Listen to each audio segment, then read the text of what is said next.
The second Saturn return is not something people usually think about. Everyone's thinking about, oh, my Saturn return, and they want to know about it. And then certain things happen, and honestly, it's usually not as revelatory as they expect. And so people usually don't start thinking, oh, the second Saturn return, okay? Now, the first Saturn return is not always going to be revelatory, but it's, like I've mentioned in the previous video, it's important. But it's, there's no one day in your life that everything's going to magically shift and change for the better or the worse. It's just a series of events going either up or down, and usually up and down. But if there's any one return, we can say one thing that's going to really shift a person's life dramatically, there's a few that do it most strongly, and one of those things is the second Saturn return. Because of that, I consider it a lot more important than the first Saturn return, actually. The first Saturn return is gives you the opportunity to achieve adulthood, to learn how a good way to deal with doing the things that you don't want to do, so that not doing those things won't get in the way of your prosperity, success, and happiness. The second Saturn return has an element of that too. It is another Saturn return. So it's going to have elements of you coming to terms with how are you going to do the hard things in life? What's going to make doing the hard things in life worthwhile? The second Saturn returns happens around 59. It can happen sometimes in your 58th year, sometimes in your 60th. Usually it's in your 59th year, getting close to your 60th year as you turn 60. So between 59 and 60. Because Saturn takes, approximately 29 years to go around the zodiac. You multiply that times 2. So since it is a Saturn return, it is a time in your life where you start thinking about, okay, life is hard. I've worked hard and I've achieved certain things. Has it been all worth it? What is worth doing now? What's making it worthwhile for me to do the hard things that continuing on with the rest of my life will require?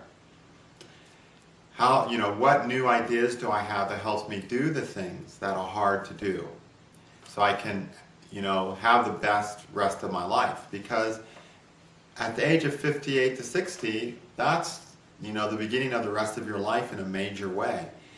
It's the time where you're getting old. People at that time start thinking and planning towards their retirement, quite often.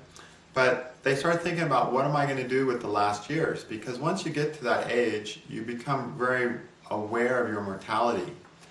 Because usually by that age, you've had several friends pass, you've known people who died. You know that, living over 70 is not easy. A lot of people die before 70, and you've got 10 years or so to go before 70, and after that, the chances of dying are greater every year. And even after 60, the chances of dying are greater and greater every year. So it's really a time of coming to terms with what's worth me doing here. What are the things I want to do? How much energy and hard work and suffering and perseverance is it going to take me to achieve those things? And is it worth it? Or do I just want to chill, kick back, and just kind of cruise home the wave of success that I've created for myself up to this point? So because of that, the second Saturn return becomes a period of assessing your life and determining either to get geared up for retirement, to say, okay, I've done enough, I'm going to learn to take it easy, I'm not going to struggle as much, I'm going to try to avoid the hard things. It's not worth it to have the more success or greater success, considering all the effort, work, time, toil, and hardship required to do that. Or a person goes, there's still some things that are really important for me to achieve this lifetime. And because of that, I'm going to really buckle down and really put up with these hardships that would require my achieving those things. So as a result, the second Saturn return becomes a time where you either, determine to do more than you've ever done, to have a greater success, a greater impact, more fulfillment in something, or you determine to just ride that wave home.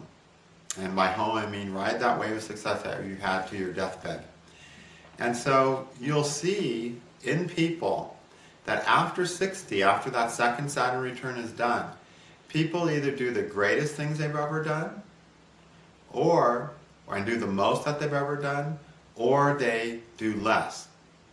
So it's in either a period of retirement that the second Saturn return sets up a person for, or it's a period of stepping up to bat in a more serious way than ever, with years and years of experience and knowledge and connections behind them, which can be the most powerful, successful period of their lives. It all depends on what a person determines during that second Saturn return. Is it worth the work, the toil, the hardship, or do I just want to remove myself from a lot of that and not have as much success as I'm at peace with what I've accomplished, that I can deal with it? So that's one part that's happening during this second Saturn return. But some of the things I've said are also due to other factors that happen at the same time. And that's what makes the second Saturn return so critical, is that at the same time as your second Saturn return, you're having your fifth Jupiter return. Because Jupiter takes a little under 12 years to go around the zodiac. So 5 times 12 is 60, and it takes a little less than that, so right around 59 is your fifth Jupiter return. So this is every 60 years, Jupiter and Saturn will be in their same sign as birth. So if you make it to 120, at 120 you'll have another Jupiter-Saturn simultaneous return. Within a year they're going to be in the same signs. And usually within a few months they're going to be exactly conjunct each other. So you also at the same time have your Jupiter return going on. Okay? That same year you're going to have your Mercury return, because Mercury goes through the zodiac in a year. So it's going to go through all the signs. So will Venus, and so will the Sun. In 1 year, those 3 planets go through all the signs. Saturn's going to be in the sign of your Saturn for 2.5 years. Jupiter is going to be in his sign at the same time that Saturn's in his sign, and Jupiter is going to be in that sign for a year, during which Sun, Mercury, and Venus will be in their sign as well. So sometime around that time, you're going to not only have a Jupiter return, a Saturn return, you're going to have a Mercury, Venus, and Mars return, and Mercury, Venus, and Sun return. And a moon return, which happens all the time, right? And a full moon return, and a new moon return. And then, so basically all the returns we've talked about are going to happen around the age of 58 to 60. Then also you're going to have a Mars return, because Mars takes about 2 years to go through the zodiac. So you're going to be having like your 30th Mars return. Right around the same time you have your 5th Jupiter return, your 2nd Saturn return, and your 60th Sun, Mercury, and Venus returns. And your 60th full moon return and your 60th full moon return, okay? So it's a time of resetting your destiny, essentially. This is, if there's one time in your life where your destiny is getting reset, it's at the age of the second Saturn return. So this makes it by far the most important time in the context of returns, because everything is returning. But the 2 biggest players are going to be Jupiter and Saturn. Okay? Now, they're going to be the biggest players.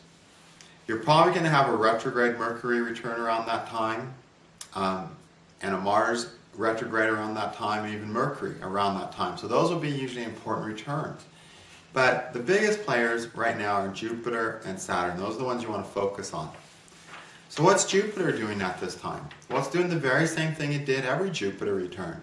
It's just this time it's doing it when Saturn's doing his Saturn stuff on you too. So you get a double emphasis. Now remember, Saturn helps you come up with coping mechanisms, strategies, and ideas of why it's worth to do the hard work that doing anything great requires. So a Saturn return helps us cope with the fact that it's going to be hard to do something else, to do more, to do greater, to do bigger, or to do anything great. Jupiter, again, during his return, he gives you the things that you're going to have the fulfillment with for that next 12 years. This is the thing that's going to give you the most fulfillment over the next 12 years. It might not be exactly what you want to have fulfillment with, but about opportunities that fate is allotting to you Your Jupiter return is going to give the things that are going to essentially provide the greatest fulfillment. So, what are those things going to be? Well, they're going to come to your attention during this 5th Jupiter return. And at the same time as you're embracing those things that are going to provide fulfillment, you become very aware of your mortality and the fact that how hard do you want to keep working? How much struggles do you want to do? How much time of the remaining years of your life do you still want to spend doing things you don't want to do just to become better and greater and more successful with certain things? And you measure those two things together and you go, well, I've got these great things of fulfillment, which are my Jupiter's given me. And I can do these other great deeds, but I'm going to have to pay a price for those. I'm going to have to work hard. I'm going to make the effort. I'm not going to be able to take vacations all the time. I'm going to be working. I won't be retired. Is it worth it to do those extra great things? Or should I just, enjoy the Jupiter things that fate has given me for my fulfillment for the next 12 years and take it easy and not, focus on, not use Saturn and not worry about doing hard things and not worry about coping with the hard things that I want to do?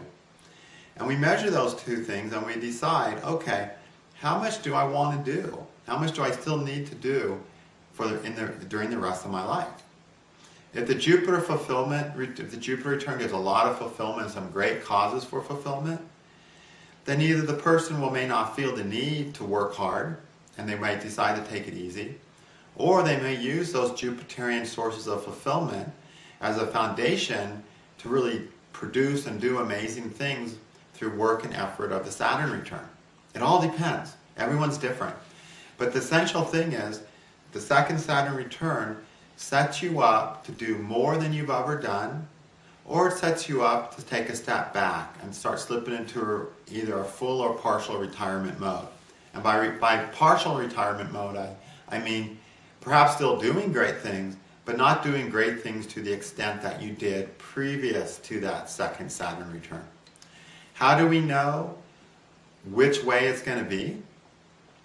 We know by what the dasha influence, by what's happening in their charts at the time, dasha-wise, what they're attracting into their lives in accordance with the dashas. If a person at that time attracts a new profession into their life, they usually are going to really run with that profession during the second years of their life, or the second portion of their life, the portion after 60. If on the other hand, the person, gets an opportunity for early retirement and the pension is good enough so they take early retirement, well, that's an indication that they're going to settle down and just go into that retirement flow and not burden themselves with hardships that they don't really need because they have enough fulfillment from the Jupiter return, they have enough income, whatever, enough happiness and fulfillment that they don't feel like they need to push themselves towards greatness anymore. So it all depends on the dashas. But you're going to see a tremendous amount of people who come in during the period of the second Saturn return. I mean, I just use this technique all the time. People come in and they're so often in the age where they're in their second Saturn return. And, at this time they need to understand that this is the year that's going to prepare you and set you up for the rest of their life. Are you going to retire and fade away? And with the fulfillment that you've earned and the merit you've achieved? Or are you going to push the envelope and do more amazing, great things than you ever have? That's what's going on during the second Saturn return. And it always comes down to it. The second Saturn return is going to confront them with hardships that show, all right, if you want to do more than you've done, it's going to be hard. Are you willing to put up with those hardships? Yes or no? If yes, they'll go on to do great things. If no, they're going to slip into a more easy life, a less productive life, a less active in the world life, a life of retirement. And it'll be a well-earned and well-deserved life of retirement usually. That's one thing Saturn can do. It'll help them decide, is it worth the work? If Jupiter is giving nice fulfillment, the Jupiter return is giving some level of fulfillment that they really want, that's really important to them, then they're more inclined to just want to enjoy that fulfillment and not push the envelope. But maybe the Jupiter fulfillment they're getting is not everything they want, because maybe their Jupiter is just not that good in the chart. And so maybe instead of getting the money they expected from their retirement, they end up getting half that money. And that's realistically all the Jupiter fulfillment's giving them. So then they have to bear up and develop a coping mechanism with the fact that they're just going to have to go back to work for the next 10, 15 years, and they're not going to be able to retire. So sometimes the second Saturn return ruins a person's retirement plan. They thought they were going to retire, and something happens around this age that sets them up that no, you're not going to retire.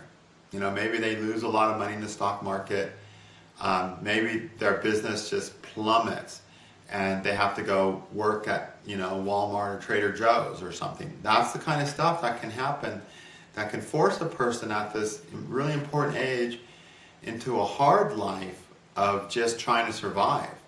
So that can happen too if Jupiter and Saturn are adverse and you have an adverse dasha influence. So it's a really, really important time that's going to set the theme of your destiny for the rest of your life. This only happens every 60 years when all the planet returns are coming together. Okay? So this is a time you want to check those dashas, and you want the person to be in some solid dashas. You want them in a financially strong dasha, or a career strong dasha, or a marriage strong dasha. You want them in a solid dasha so that the Jupiter return is indicative of a time of giving them some really positive, realistic avenues for fulfillment.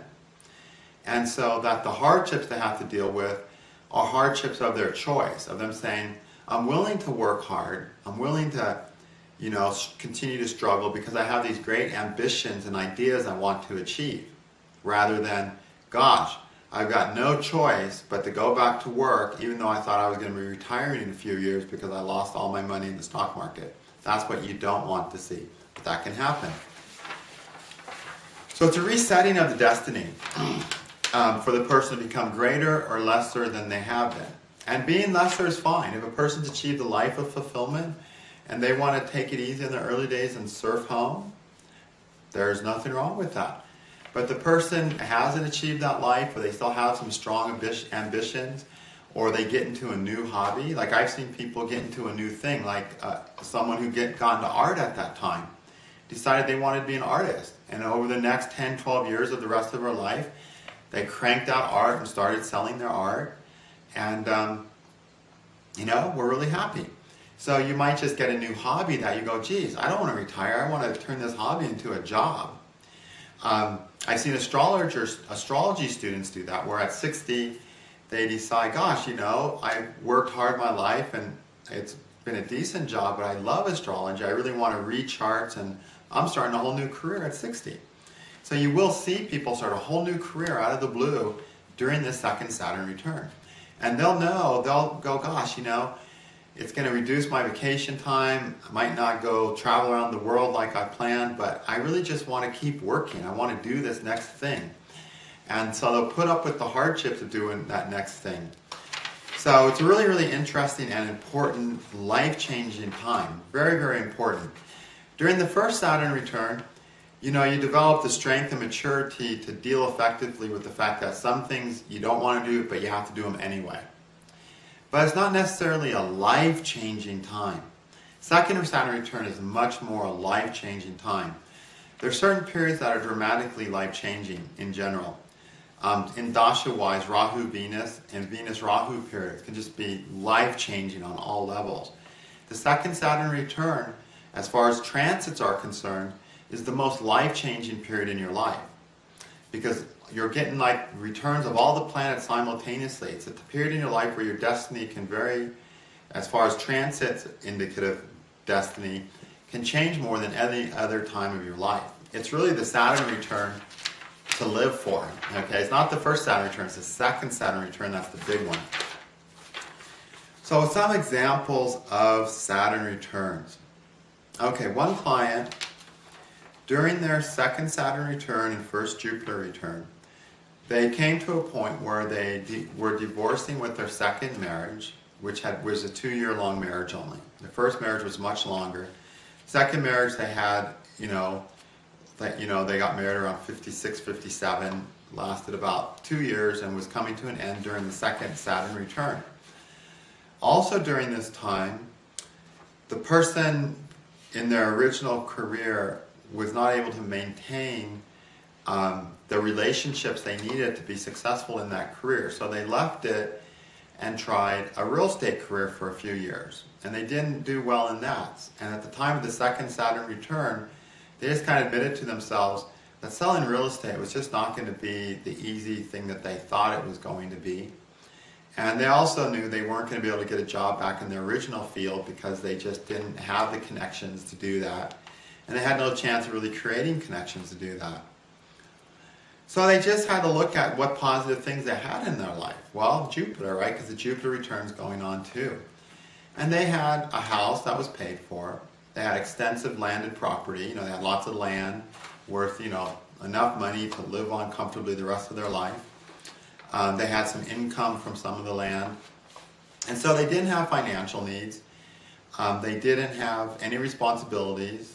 All their children were grown up and financially prosperous and doing fine. They didn't need him to help them with anything. So they had no responsibilities, whether legal or obligatory, no financial burdens, no house payments, no land payments, no car payment.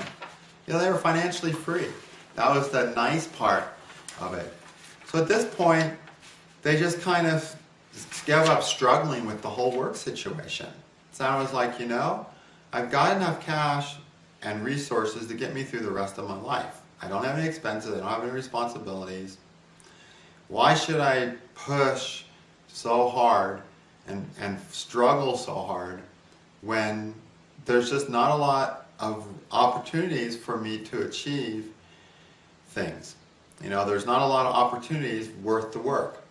So they kind of settled into this retirement mode, and they still pursued their interests. They still worked in their field, but not as a matter of trying to make a huge statement or to gain money, but just as a matter is that they really loved their work. It really interested them. It was very mental work, and they just liked working with it. So they continued to enjoy that, but they didn't work in that field. They just did it. They turned what used to be their career into like a hobby for themselves, and eased off into the retirement phase, but a very busy, productive, hobby-centered retirement phase. And they fortunately had the wealth and resources that allowed them to do that without any financial concern. So that's a typical scenario you might see happening around the second Saturn return. They might have some tragedy. In this case, the second marriage goes down the tubes. That makes them start thinking about, okay, what am I going to really do for myself here? I'm all alone. I got no consideration except what I want to do for myself, how much work and sweat I want to put out, and how much fulfillment I need. And then they work that out, and then they shift into the rest of their lives. Okay? Another woman, during her second Saturn return,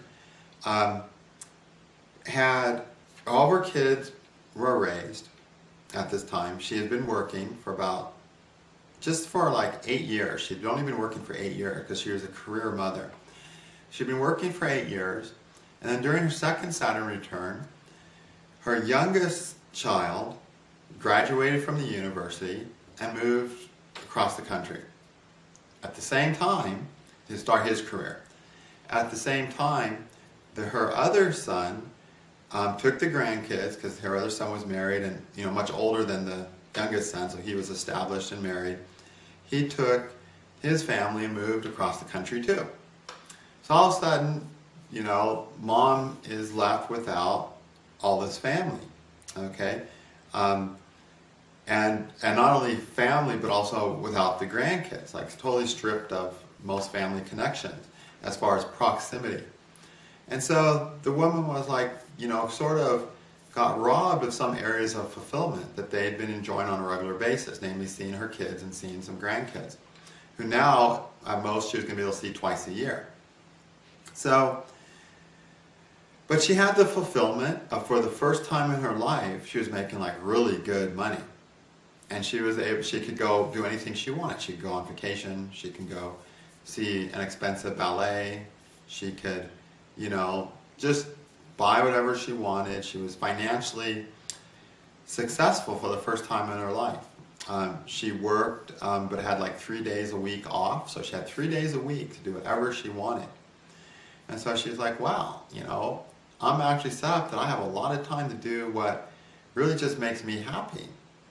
And there's this hardship of, having to deal with the fact that they weren't able to see, that she wasn't going to be able to see her family as much and her children and grandchildren. And that sort of hardship and pain just made her say, okay, well, I'm just going to work really hard and really diligently at my job. I'm just going to really focus on my career. I'm 60, 59. I'm going to really focus on my career. All the kids are, kids obviously don't need me. They moved away. I'm really going to focus on my career. And I'll have the money to go see them and fly up to see them during the holidays and all that. So, but she really emphasized just two things of her life: the career and having the financial freedom to enjoy whatever she wanted, whatever trivial, momentary thing she wanted to enjoy. She could finally do that for the first time in her life because of the nice Jupiter fulfillment. And she really focused on working diligently in her work and decided she was going to work another 10 years to retirement. Actually, until the age of 75 is their goal, till retirement. And her chart actually correlates that yeah, she's right on target with what will probably happen in her destiny. So that's another sort of simple type dynamic that can happen to this in the second return. The previous example I gave was a much more bigger life shift, really sinking into retirement, giving up on making millions of dollars or doing big things and just living off what one had and enjoying the time they had to themselves. So the degree of shift in your life will vary dramatically depending on the dashas you're running at the time of this second Saturn return. Okay?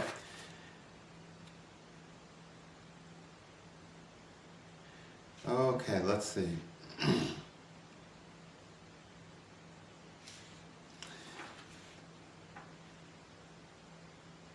Great. As typical, I can't read my own writing, so I'll have to go back to that example and remember what it is, okay? An interesting example is that of J.R.R. Tolkien, who wrote The Lord of the Rings, okay? Now, Tolkien wrote The Hobbit as a pretty young person, in his 30s, I believe. That Hobbit was published, around 32 or so. So he was a relatively young person. And this was back, in the 40s, 30s actually, when things moved a lot slower. Now, if an author writes a great book, the publishers are hounding him for a new book even before the other one has had its first printing sold out. They're like, wow, your books are flying off the shelves yesterday. We want you to write another book. Things back then moved a lot slower in the publishing industry. And it took but The Hobbit was selling so well, they wanted him to write another book. So then he started writing The Lord of the Rings. And The Lord of the Rings took him 10 years. The Lord of the Rings was published when he was 63, I think, right around there, a few years after his second Saturn return. And he started writing The Lord of the Rings 7 years before his 6 or 7 years before his second Saturn return. Okay? But during the year of his Saturn return, that's when the true vision of his whole Lord of the Rings thing kind of came together in his own mind, of what he was really creating, what he was really working for. And it was that vision that changed the world of fantasy literature and opened up the doorway to thousands of other, not thousands, but hundreds of other authors and adventure games and fantasy industries. Was this vision that took place that he started creating during his second Saturn return. And that vision was one of, legendary fantasy. So like The Lord of the Rings, it's all based on legend, meaning that in The Hobbit there's a little legend. And based on that legend, the whole Lord of the Rings grew.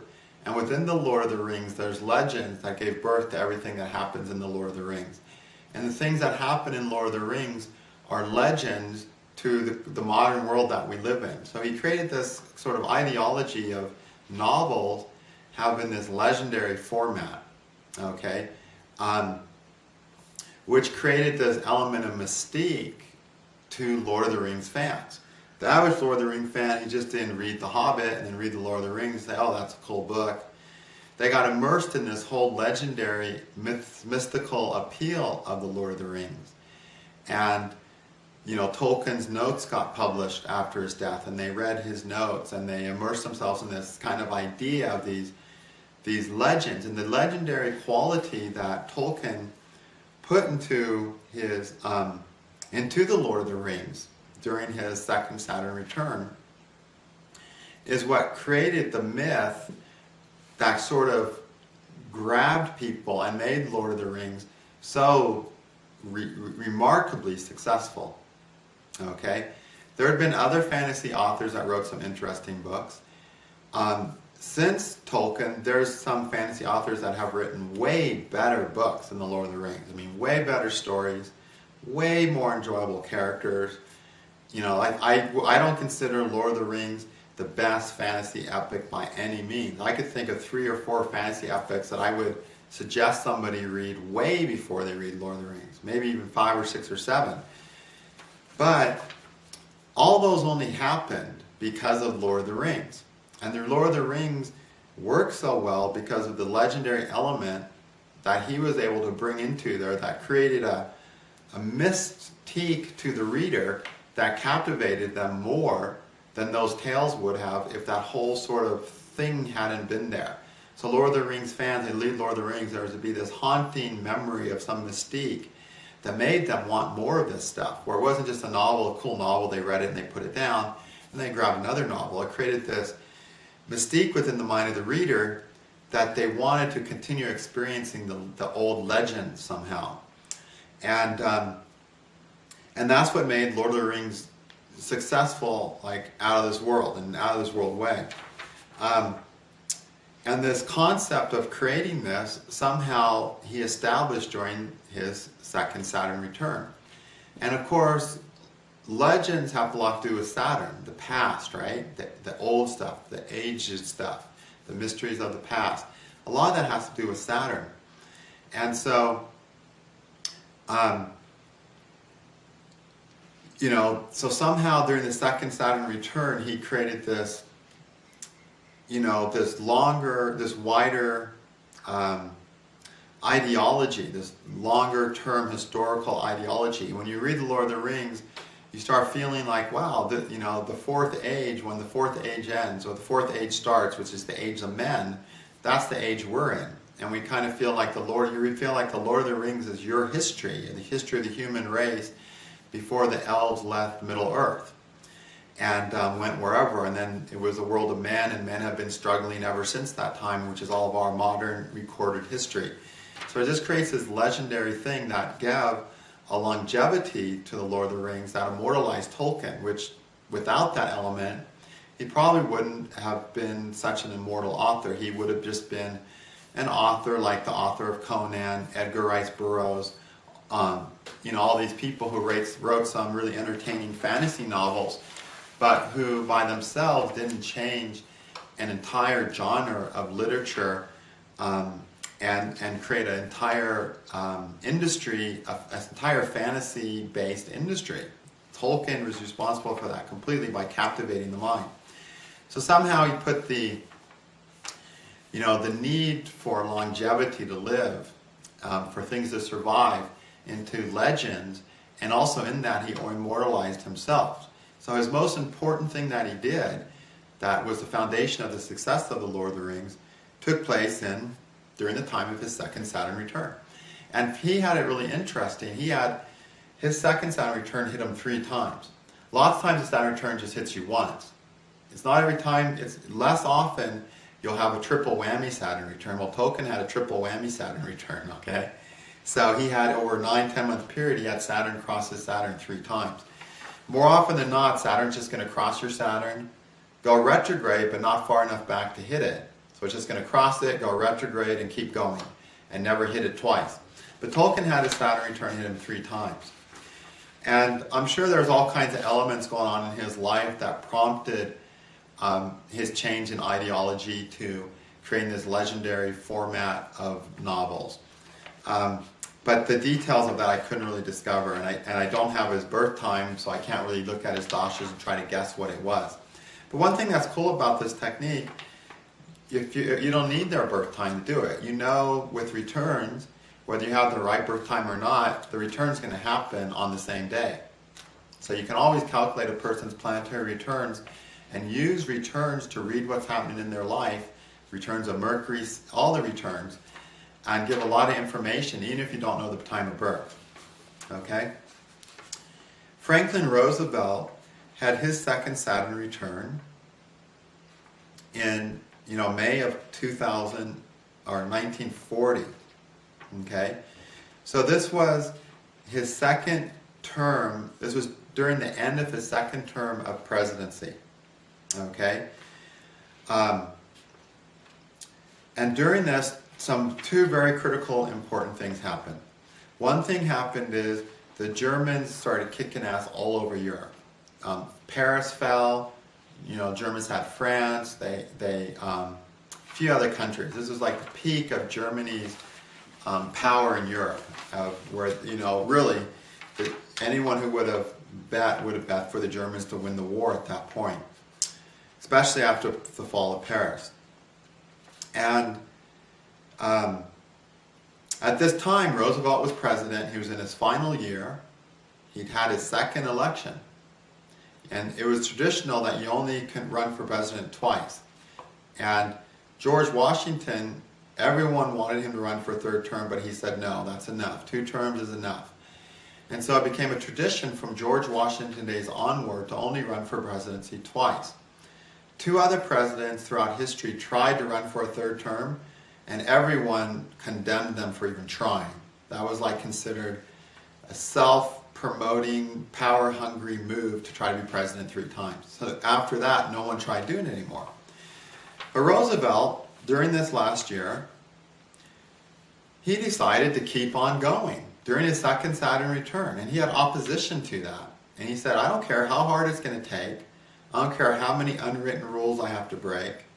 I'm going to do whatever hard work is necessary to become the next president and have a third term. So he pushed and he fought and he made life a lot harder on himself. He was willing to suffer and deal with whatever hardships it required to keep on doing, because he felt a really powerful need to, to keep making the big things in the world happen. Okay? And of course, the big thing in the world happening during that time was World War II. And Roosevelt was very, very concerned about all the stuff happening in Europe. The average American wasn't. The average American was like, it's Europe. We don't need to worry about it too much. It's not worth us getting killed. It's not worth us going over there and fighting. It's not worth us investing all kinds of money. But Roosevelt felt the opposite. He thought it was an extreme emergency for the United States to get involved in World War II in whatever way they could. And during this year of 1940 is where he really felt that strongly. And he met a lot of opposition with that. There was laws made, and there was boards created to come to decisions about how to deal with the war. And he could have easily just followed the dictates of those boards and just kind of settled into going with the flow. But he was like, no, this is not what I think should happen. And he went against rulings of these boards. He gave ships to England. He got his fingers into European politics that, his advisors didn't want him to get into, that other boards and other people in power didn't want him to get the United States involved in. And that made his life harder, but he figured it was worth the hard effort. He thought this was a necessary thing to do. And he caused himself a lot more stress and hardship in his life than if he just followed the dictates of the rules and the others. So he was really bucking, during his second Saturn return, and of course 5th Jupiter return, he was really bucking the system. He was bucking the other political powers. He was bucking the common consensus about what needed to be done. And because he felt so convinced it was of utter importance for him, for America to help resolve the conditions in Europe at the time. And he essentially resolved to do whatever it took to make things happen the way that he thought was the proper way to make things happen. Whether that he did the best or not, you can never tell with history. History is as it is. It happens in accordance to God's, senseless, appearingly senseless plan sometimes, right? But as it is, he got the United States involved in World War II, which was a major turning point in the war, without which really the world would be a completely different place. Whether that was the right or wrong thing for him to do, it's not for us astrologers to decide. Fate is as it is. He had a more powerful horoscope for that time than Hitler did, essentially. But not powerful enough to overcome Hitler. That's why it took the next president, to actually overcome Hitler and all that was happening in Europe. But he really pushed for this, and he worked, and he decided he was going to work as hard as it took to create the vision of what he thought needed to be done to resolve the issues in Europe and the issues of the financial issues the United States had been suffering. The conspiracy theory has it that Roosevelt staged the Pearl Harbor attack just to get the Americans into the war family and to finally get them into the war.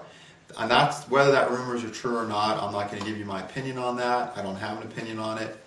But that fact that until Pearl Harbor got attacked, the United States as a whole and the people of the United States did not want to get involved in the European politics. Roosevelt, however, he wanted to get involved in those politics since his second Saturn return, and he was determined to do it. And he went against all other agreements in order to make that happen in any way that he could. Any loophole, anything he could do to help Europe, he did. Whether he went to the degree of Pearl Harbor or not, who knows, okay? But the fact remains is he did push the envelope to help out England, to help, the war effort against the Nazi powers during that time. And again, this was during his second Saturn return, where he could have just settled into, oh, you don't want the United States to get into World War II? Okay, we won't. We won't help the English. We'll just kind of let this board decide, and that board will decide how much money we'll give to Europe, instead of me just giving them 50 battleships without even telling anyone I'm doing it, But instead, he just gave England 50 battleships without really caring what anyone thought, without getting approval, anything like that. So that's how he decided to play the game. And you can imagine how much harder that made his life and just the strain and stress of that. But his Saturn was up for it. His Saturn was like, yeah, I'm going to keep working towards a vision of the world that as I see it. Another person might have just said, yeah, I'll just go with the flow of what the rest of America wants and not get involved in World War II, and the world would have been a different place. So after his second term, that's when Roosevelt really made, his second Saturn return, that's when Roosevelt really made history. It's during that time that finally the economic depression that he'd been struggling with for 8 years was resolved. It was resolved after his Saturn return because of getting involved in the war with Germany. The war was very profitable for America. It put so many people to work because the government started spending all this money on military things. And then there was people getting signed up in the military. So the problem that had been throughout their 30s of not enough jobs was resolved the minute the United States got committed to the war effort in Europe, which was after the bombing of Pearl Harbor. So, that's when Roosevelt finally got the United States out of poverty. And that led the United States to their most prosperous period of the 50s and 60s, where everyone started living very luxuriously in America. Like they said, that's when Americans had 2 cars. Before that, they were lucky to have 1 car. Okay? So that's when Americans became very, very wasteful because they had so much, was because of the financial problems that Roosevelt solved by getting involved in World War II. And so, he did his biggest things after his second Saturn return. But all those things he determined to do, and decided he was going to push however hard it took during his second Saturn return of 1940, which meant starting to push the United States into the war with Europe and pushing towards a third term as president, which he also had to push against a lot of constriction and tradition for that. So that's the kind of thing a second Saturn return can do. It can make you extremely determined to work and suffer and do whatever it takes to succeed in the vision that you have for your life. Okay, Another person who had a Saturn return in a political realm was Arnold Schwarzenegger. He had a second Saturn return in 2006, the second half of 2006, during which he was running for re-election. And his first term was short because he became governor because they yanked one of the governors, and so they had like a mid-re-election, and Arnold won that and became the governor, but not for a full term. But in 2006, he was up for re-election for a full term.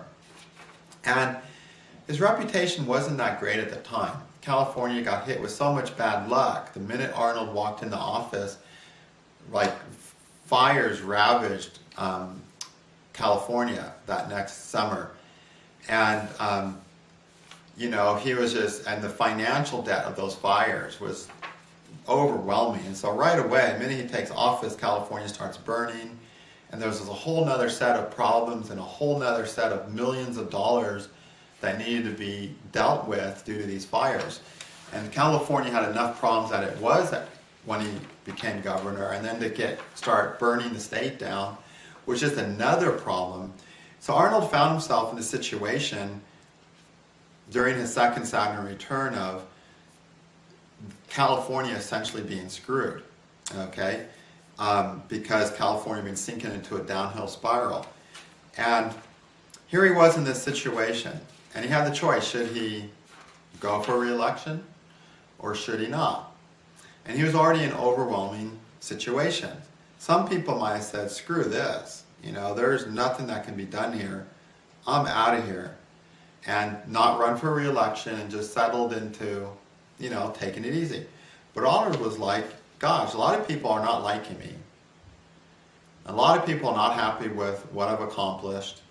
And he knows his abilities. He knows what he could have done better, what he could have done worse. He knows how big the obstacles were, bigger than we did, because we're not there, right? Now, of course, how much of that he tells us, we will never know, okay? But he has a better idea than we do of what's really going on and what the challenges really were. And so, and he knew where he made his mistakes and could have done better or different.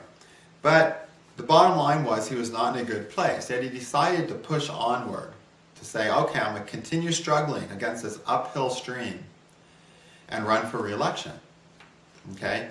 His Jupiter return was giving him enough feeling of ability to do good that he figured continue to struggle to run for re-election, to give the people the option of making the final decision, was the way to go. So he ran for re-election and he won with 56% of the votes, okay? Which was pretty good. The second place guy had 38% of the votes.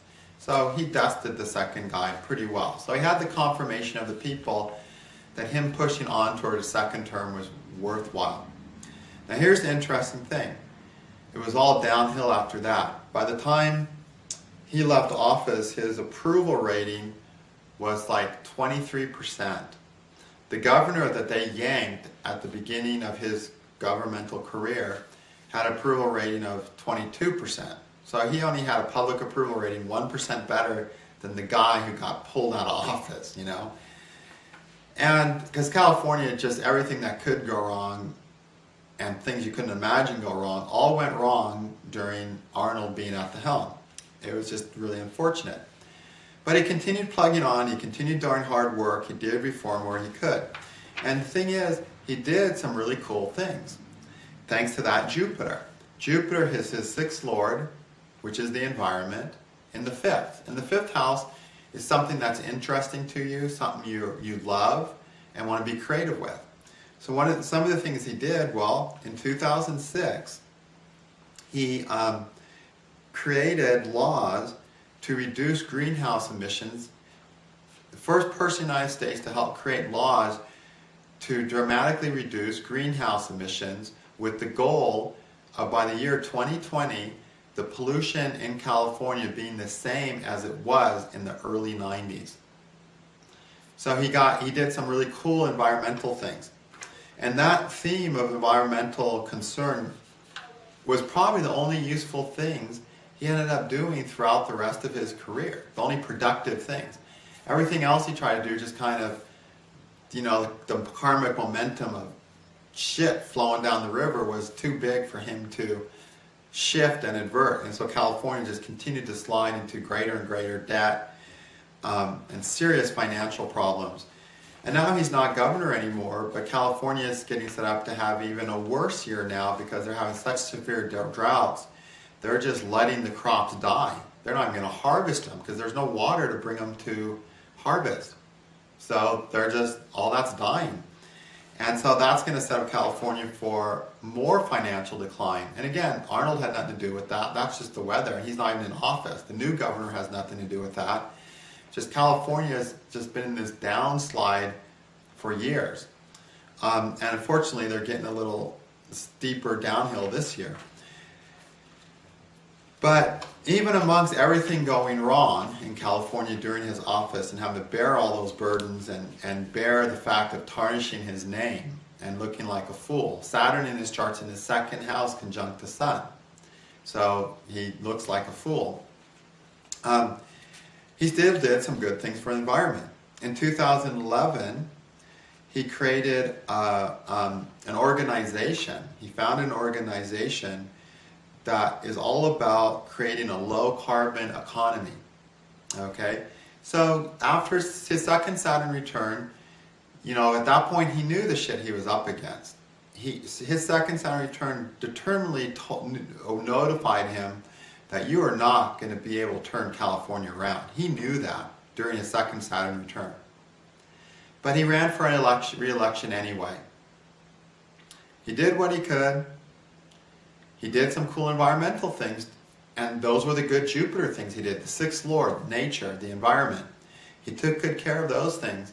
And that probably made all the being in the middle of all that, those impossible problems, worthwhile. Doing a few good things, leaving a few good grains, a few good seeds planted that hopefully in time will sprout. Even though there wasn't much he could do, he planted a couple seeds that will support and improve the environment over the next 20 years, which is pretty cool. So that's sort of an interesting Saturn return going on for him. So the second Saturn return, you encounter hardship. Do you decide to continue even with that hardship? Are you going to blow past that hardship and continue trying your best to do things? Or are you going to say, gosh, the hardships really aren't worthwhile. I'm just going to chill.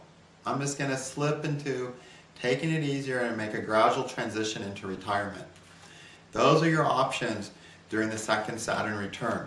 And study the Jupiter and Saturn, their conditions, and study the dashas running at that time to say, okay, what's on their plate that there's going to cause them to make this shift, either towards continue to do big things and doing perhaps even the greatest things in their life, or deciding it's really not worth all the work and effort and hardship to do great things anymore. So I'm just going to kind of slip into the easy life, if fate allows them to do that. And the worst case situation is those poor people who are running a terrible dasha at that time that ruins the foundation of their finances and their retirement plan, and then they find themselves having to go to work at a low-paying job or doing something they don't want to do because they have no choice, but they needed to survive. And that's the saddest situation that happens during this Saturn return. That's a tragic second Saturn return. But that can happen if the person's running a really severe dasha during that time. The second Saturn return is probably going to be them losing things that they expected to be able to live on the rest of their life, and as a result, having to deal with a lot of turmoil, stress, and hard work for the rest of their life. That happens, unfortunately, during the second Saturn return. So you're going to have a lot of clients coming up in this because, there's a lot of people. I'm always surprised how many people are in their late 50s, early 60s who come for readings. It's a large percentage of my clients. I'd say easily 20% of my clients are in that age group, people who ask for readings. Unless they're from India. If they're from India, there's lots of younger people. But when it comes to Western clients, I find so many of them are that age group. I think that's because these people grew up towards the end of the 60s and early 70s when astrology kind of became a bigger part of the culture, and yoga and Hinduism all started, hippie movement, all that good stuff, kind of made these people have a warm feeling about astrology. So they go to astrologers. This age group goes to astrologers a lot more than a lot of the younger or older age groups go to astrologers. A high percentage of people who go to astrologers grew up in the 60s and 70s, and so here they are in their second Saturn returns right now, coming to astrologers with these big shifts in their life that they have to decide how hard do they want to work the rest of their life. And their second Saturn return answers that for them. So it's a really good and useful technique. And I have so many clients who come in at this time, and we just talk about this for half an hour, and this answers most of the questions they came for the reading. I say, oh, second Saturn returns there, we'll just start with that. And if that doesn't cover everything we need to talk about, then we'll look at something else. And lots of times it covers all they need to deal with at that time. So it's a really good thing to know about. I actually learned about the importance of this from one of K.N. Rao's books, where he talked about the importance of the second Saturn return, that it coincided with the fifth Jupiter return. And it's like, yeah, you watch some charts and you see, just as he said, this is a very important time. Okay, thank you.